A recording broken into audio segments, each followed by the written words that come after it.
এই নিয়ে দুর্নীতি পাল্টা ভার্সেস বঞ্চনা, এই লড়াই যখন চলছে রাজনীতির দলের মধ্যে, রাজনৈতিক নেতাদের মধ্যে, তখন রাজা ভাত খাওয়া আধ পেটা দেখাবো। এছাড়াও চুরি তো বেমালুম করে ফেলছে সবাই।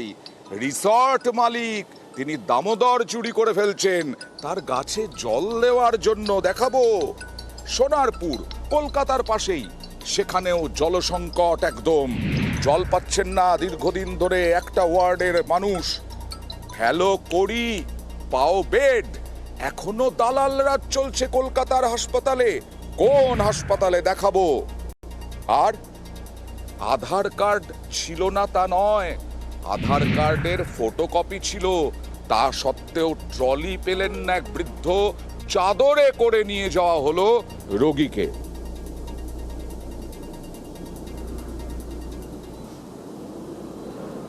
এইবার চলে যাব একেবারে সরকারি হাসপাতাল, গুরুত্বপূর্ণ সরকারি হাসপাতালের আরএসএ। আমরা দীর্ঘদিন ধরে আপনাদেরকে বলে আসছি কিভাবে চলছে দালাল চক্র। দালাল চক্র বন্ধ করা যাচ্ছে না, কেন যাচ্ছে না একটা দেখাবো, আমাদের অন্তর তদন্ত দেখাবো। দেখুন। হ্যাঁ দাদা, এসছি আমি একটু বাগনান থেকে এসছিলাম। আমার তো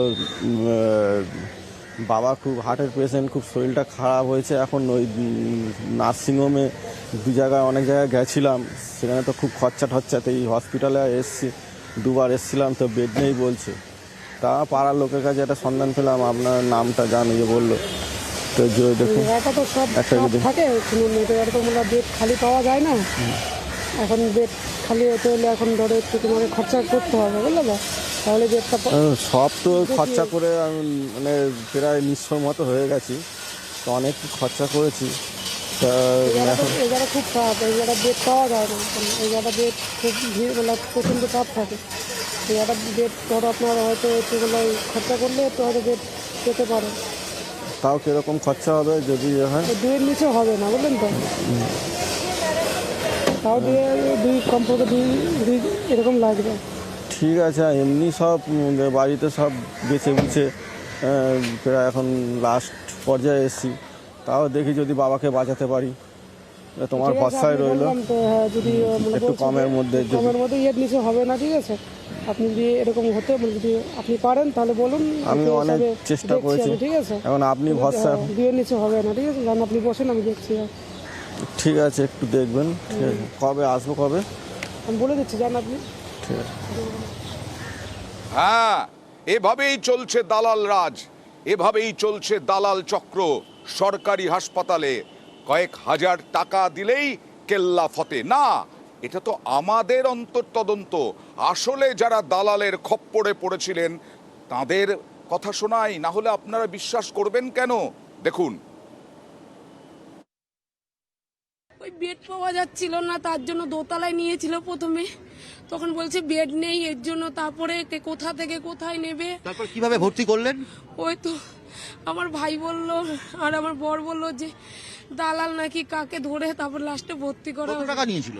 3,500 টাকা বলে নিয়েছিল, বলে দালাল। তারপরেও পারলেন না বাঁচাতে? না, তারপরে আমার বাবাকে বাঁচাতে পারলাম না। এইভাবে দালালদের কাছে পয়সা দিয়ে সিট নিতে হচ্ছে? এইভাবেই নিতে হচ্ছে, কি করব, আমাদের উপায় নেই তো, পেশেন্টকে নিয়ে এসেছি বাঁচাবার জন্যই তো, এখন সেটা তো পারলাম না তাকে বাঁচাতে। সবেতেই পয়সা, সবেতেই পয়সা। চিকিৎসা আদৌ ঠিক হয়েছে নাকি সঠিক তাও আমরা বুঝতে পারছি না। রিপোর্ট জানতে আছি, বলছে সব রিপোর্ট হবে তারপরে জানা যাবে। জ্বলে যাওয়ার মতো যন্ত্রণা, অসহ্য, এ সহ্য করা যায় না। শুনছিলেন সরকারি আধিকারিকরা কান্নার আওয়াজটা? বেড পেতে পেতে তার জীবনটাই চলে গেল, তাও দালালকে দিতে হয়েছে। এইভাবে বেড পাওয়া যায় না যখন বলা হয়, তাহলে মিথ্যে বলেন আপনারা, মিথ্যেবাদী আপনারা। কথা বলবো প্রতিনিধি অভিজিতের সঙ্গে। অভিজিৎ, একটু এই পরিবারের বিষয়টা একটু জানবো, তারপরে আসবো তোমার কাছে। অভিজিৎ, তোমার কাছে এই পরিবারের বিষয়টা জানবো আগে। একদমই অয়ন। ননী দাস তিনি হচ্ছে নদিয়ার বাসিন্দা এবং তার বুকে যন্ত্রণা হওয়ায় হার্ট অ্যাটাক হওয়ায় তাকে প্রথমে কল্যাণী জেএনএম হাসপাতাল সেখানে নিয়ে যাওয়া হয়েছিল এবং কল্যাণী জেএনএম হাসপাতাল থেকে তাকে অবস্থার অবনতি হওয়ায় দ্রুত তাকে বলা হয় কলকাতার কোনো সরকারি হাসপাতালে নিয়ে যেতে এবং সঙ্গে সঙ্গেই তার পরিবার অর্থাৎ তার কন্যা এবং পরিবারের অন্যান্যরা দ্রুত তাকে নিয়ে আসেন সকাল 9:30 নাগাদ এই শিয়ালদহ স্টেশনের পাশে এনআরএস হাসপাতালে। আর তারপরেই শুরু হয় ভোগান্তি। প্রথমে জরুরি বিভাগ, সেখান থেকে কার্ডিওলজি ডিপার্টমেন্ট, প্রত্যেক জায়গাতে বলা হয় বেড নেই, বেড নেই, কোনো মতেই বেড পাচ্ছিলেন না এবং একসময় প্রায় হাল ছেড়ে দিয়েছিলেন এই ননী দাসের পরিবার। তারপরেই ভোজবাজি, তারপরেই একদম পিসি সরকারের ম্যাজিকের মতন দালাল চলে আসে এবং সেই দালালের হাতে করে 3,500 টাকা দিতে হয় ননী দাসের মেয়েকে।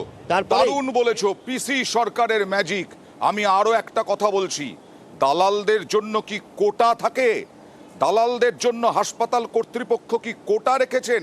আমি অভিজিৎ আসবো তোমার কাছে, তবে তার আগে দেখাবো শুধু এই পরিবার নয়, অন্যান্য রোগীর আত্মীয় কি বলছেন দেখুন। দালাল পয়সা চাইছে, সেই পয়সা দিয়ে ভর্তি করেছি আমি। বেড পাচ্ছিলেন না? না, 2,000 টাকা দিতে হয়েছে। আর ওষুধ খাওয়াচ্ছি, সেও টাকা লাগছে। ওষুধ দিতে গেলেও পয়সা? হ্যাঁ, লোক রেখেছি 500 টাকা রাত। তো সরকারি এসে তাহলে আমরা কি করছি বলুন? আমরা কি করবো টাকা পয়সার জন্য? টাকা পয়সাই যদি লাগবে তো আমার দেশের নার্সিংহোম নেই না লোকজন নেই? পদে পদে পয়সা, নার্সরা একটুকুনা দেখছে, একটুকুনা বেডে করে ঠেলি নিয়ে গিয়ে সব জায়গায় বলছে এই পয়সা দাও, চা খাওয়া, এ দাও, তা দাও।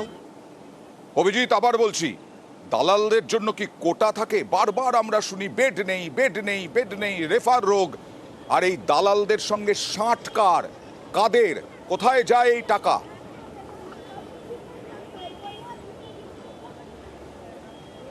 একদমই এই ক্ষেত্রেই বলা যায় যে নিঃসন্দেহে কোনো রাজনৈতিক দলের প্রশ্রয় না থাকলে, রাজনৈতিক দলের ছত্রছায়া না থাকলে কিভাবে দালালরা এই বেড দিতে পারে? এই যে হাজার হাজার মানুষ, এই যে শয়ে শয়ে মানুষ আমার আশপাশে রয়েছেন, সকাল সন্ধে যারা এই এনআরএস হাসপাতালে একটা বেডের জন্য, একটা বেড পাওয়ার জন্য, সুচিকিৎসার জন্য যারা হাপিত্তেশ করে থাকেন, তারা বেড পান না। আর দালালকে টাকা দিলেই বেড চলে আসে ভোজবাজির মতন। আর সত্যি দালালদের জন্য বেড সংরক্ষিতই থাকে এবং এটাই সত্যি, কারণ কিছু বেড একটা অজ্ঞাতকরণের প্রত্যেকটা ডিপার্টমেন্টে কয়েকটি বেড ভিআইপিদের জন্য সংরক্ষিত থাকে।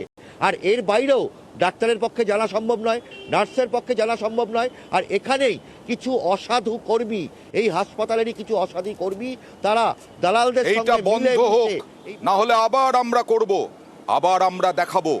অবশ্য রাজনৈতিক দলের নেতার হাত মাথায় না থাকলে এরা করতে পারে না। কত বড় সাহস, আমাদের ক্যামেরার সামনেও নাটক করে দেখালো, অর্থাৎ অন্তর্তদন্ত যেটা করলাম। কত বড় সাহস এই দালালরা কোটা রেখে বেডে ভর্তি করায় হাজার হাজার টাকা নিয়ে। অমানবিক, ছি, পিশাচের মতো করছে হাসপাতাল কর্তৃপক্ষ। কোনো রাজনৈতিক নেতা হোক, সেও পিশাচের মতো করছে। এনআরএস হাসপাতাল কর্তৃপক্ষ কি বলছে? এনআরএস হাসপাতাল কর্তৃপক্ষ যা বলছে তা কোর্ট আমরা দেখাচ্ছি। এনআরএস কর্তৃপক্ষ এই দালাল রাজের পেছনে একাংশের কর্মীদের যোগসাজশ দেখছে। হাসপাতালের দাবি, অভিযোগ পেলে দ্রুত পদক্ষেপ করা হবে। পুলিশকেও সাদা পোশাকে নজরদারি বাড়ানোর অনুরোধ করা হয়েছে।